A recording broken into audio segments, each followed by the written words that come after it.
গোলা ভরা ধান, গোয়াল ভরা গরু মোষ, পুকুর ভর্তি মাছ আর 5 বউ নিয়ে চাষি বেশ অনেকটা রাজার হালেই দিন কাটাচ্ছিল। খুব সুখে থাকার পরেও মনের মধ্যে একটা বড় কষ্ট ছিল তার। চাষিকে চিন্তা ভাবনায় ডুবে থাকতে দেখে তার 5 বউ এলো তার কাছে। কি হয়েছে তোমার? কিছুদিন ধরে দেখছি তুমি খুব চিন্তা করছো। হ্যাঁ দিদি, উনি তো খাওয়া দাওয়াও কমিয়ে দিয়েছেন। হ্যাঁ, আমিও খেয়াল করেছি। কি হয়েছে গো তোমার? কি আর হবে, তোমরা কি কেউ কিছু জানো না? কেন, হঠাৎ আবার কি হলো? হঠাৎ নয় গিন্নি, হঠাৎ নয়। একে একে 5 বিয়ে করলাম, কিন্তু কারোর কোলে একটা সন্তান এলো না। কি যে অপরাধ করেছি আমি, যে উপরওয়ালা আমায় এত বড় শাস্তি দিল। তুমি কষ্ট পেও না, তুমি ভেঙে পড়লে আমরা 5 বোন কি করব বলো? যেন আমরা কষ্ট না পাই, তাই তুমি বাইরের কোনো মেয়ে বিয়ে না করে এক এক করে আমাদের 5 বোনকেই বিয়ে করলে। আজ আমাদের জন্য তুমিও কষ্ট পাচ্ছ। বাবা মা মারা যাওয়া 5 বোন আমরা, আমাদের বিয়ে করে তুমি উদ্ধার করেছো। তোমায় কষ্ট পেতে দেখলে আমাদেরও কষ্ট হয় গো। হ্যাঁ, তুমি দেখো, কিছু না কিছু একটা ঠিকই হবে। দেখি কি হয়। আমার এত সম্পদ দেখবার কেউ নেই, আমি মারা গেলে কি হবে এসবের? আর গেই বা তোমাদের দেখবে? এসব ভেবো না, আমাদের কপালে যা লেখা তাই হবে। তোমায় খেতে দিচ্ছি, এসো। কতদিন ভালো করে খাও না বলো তো? আজ একটু নিশ্চিন্ত মনে খেয়ে নাও, এসো। এভাবেই দিন কাটে সবার। 5 বউয়ের কোল আর ভরে না। চাষির 5 বউ দেখতে সাধারণ মানুষ হলেও 5 জনের ছিল 5 গুণ। বড় বউ শীতলার হাতের রান্না তো নয়, যেন অমৃত। মেজ বউ কমলার হাতের কাজ চোখ ধাঁধানো সুন্দর। সেজ বউ রমলা তার হাতকে লম্বা করতে পারত প্রায় 5 ফুট পর্যন্ত। নোয়া বউ অরুন্ধতী একবার জোরে ফুঁ দিলে উড়ে যেত গাছপালাও।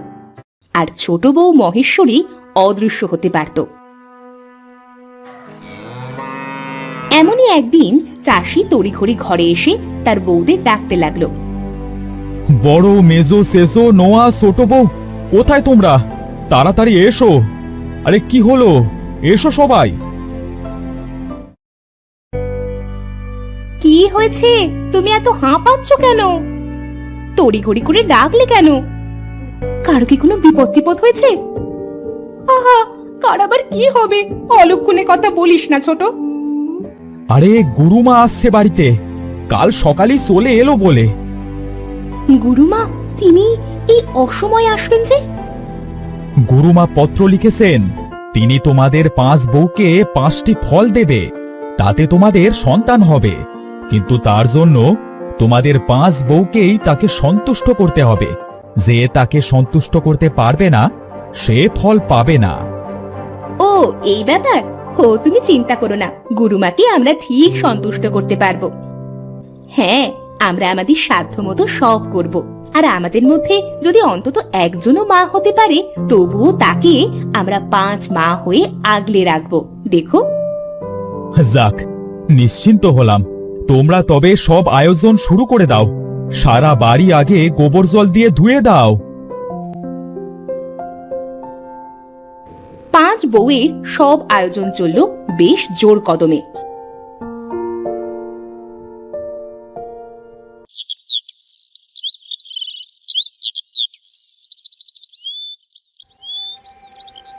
সকাল হতে না হতেই গুরুমা এসে হাজির। গুরুমা, আপনি এসেছেন। আপনি ছাড়া আমাদের কেউ রক্ষা করতে পারবে না। হ্যাঁ গুরুমা, আমাদের সাহায্য করুন। আমি সব জানি, তাই এখানে এলাম 5 মহাফল নিয়ে। কিন্তু সেটা পাওয়ার যোগ্য তোমরা কিনা তা আগে আমাকে যাচাই করতে হবে 5টা পরীক্ষার মাধ্যমে। বলুন গুরুমা, আমাদের কি পরীক্ষা দিতে হবে? আমি এসেছি দূর থেকে, আমাকে রান্না করে খাওয়াতে হবে। যার খাবার আমার সবচেয়ে বেশি ভালো লাগবে সেই পাবে প্রথম ফল। বেশ গুরুমা, আপনি বিশ্রাম নিন, আমরা আপনার খাবার ব্যবস্থা করছি। গুরুমায়ের ইচ্ছে শুনে 5 বউ রান্নাঘরে আলোচনা করতে বসলো। দিদি, তুমি বরং রান্না করো, তুমি তো আশ্চর্য সুন্দর রান্না করতে পারো, প্রথম ফল না হয় তুমিই পাও। বেশ বোন, আমি তবে রান্না করব। বড় বউ মনোযোগ দিয়ে বেশ অনেক রকম পদ রান্না করলো। গুরুমা বেশ তৃপ্তি সহকারে তা খেয়ে প্রশংসায় পঞ্চমুখ। বাহ বাহ, এ তো একেবারে অমৃত, এ তো কোনো সাধারণ রান্না নয়। কে রেঁধেছে এসব? এইসব বর্দি রান্না করেছে। বাহ বাহ, বেশ, তবে প্রথম ফল তোমার হোক। এই নাও এই ফল, এটা আজ রাতে খাবে। আচ্ছা গুরুমা। এবার কি পরীক্ষা গুরুমা? আমার সাধের মূর্তি ভেঙে গেছে, যে এটাকে জোড়া লাগাতে পারবে দ্বিতীয় ফল সেই পাবে। গুরুমা এবার একটা আধ ভাঙা মূর্তি বের করলো আর বাকি 4টে বউয়ের হাতে দিল। তারা 5 জন আবার আলোচনায় বসলো। আচ্ছা মিষ্টি, তোর হাতের কাজ তো অনেক সুন্দর, এবার না হয় তুই এই কাজ করবি। বেশ, তবে এই কাজ এবার আমিই করব।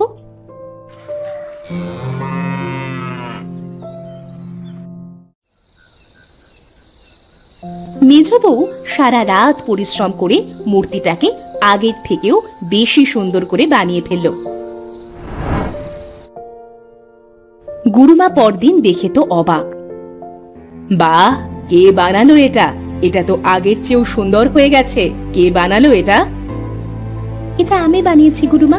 বেশ, তবে এই ফল তুমি পাবে এবার। আচ্ছা গুরুমা।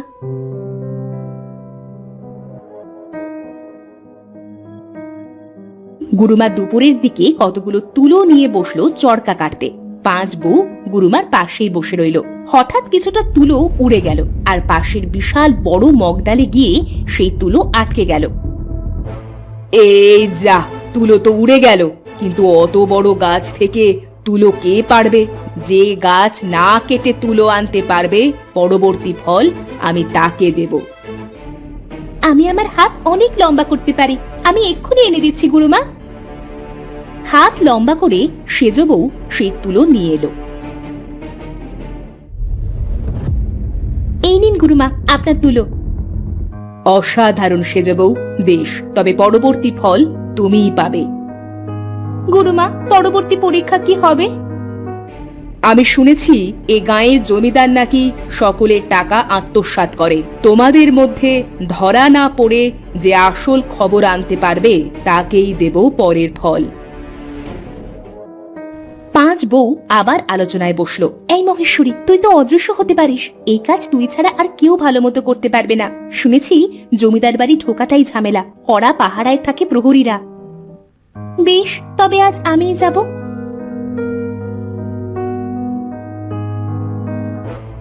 ছোট বউ অদৃশ্য হয়ে গেল জমিদার বাড়ি।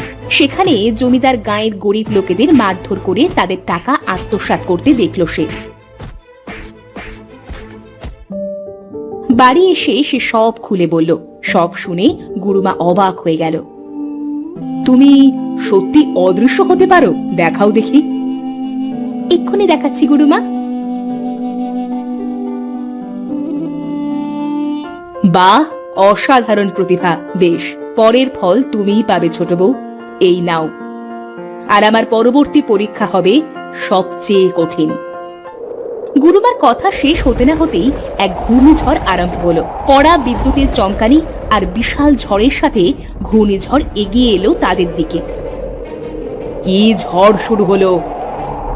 এই যে ঘূর্ণিঝড়, একবার বাড়ির উপর এলে সব ভেঙে চুরে যাবে যে। বেশ, তবে এটাই আমার শেষ পরীক্ষা। যে এই ঝড় থামাতে পারবে সেই পাবে পরের ফল। সে কি? ঘূর্ণিঝড় আবার থামাবে কে? এ তো প্রকৃতির সৃষ্টি। আমি পারবো দিদি, আমি ফু দিয়ে এই ঝড় অন্যদিকে পাঠিয়ে দিতে পারি। নোয়া বউ ফু দিয়ে ঝড় সরিয়ে দিলে। এটা ছিল সবচেয়ে কঠিন পরীক্ষা, তাতে তুমি সফল হয়েছ। এই নাও পরবর্তী ফল। তোমরা 5 জন অতি বুদ্ধিমতী ও গুণবতী, তোমাদের 5 সন্তান ঘর আলো করুক। ধন্যবাদ আপনাকে গুরুমা, ধন্যবাদ আপনাকে। বছর ঘুরতে না ঘুরতেই 5 ছেলে মেয়েতে ঘর আলো হয়ে গেল চাষির। তাদের আর কোনো দুঃখ থাকলো না।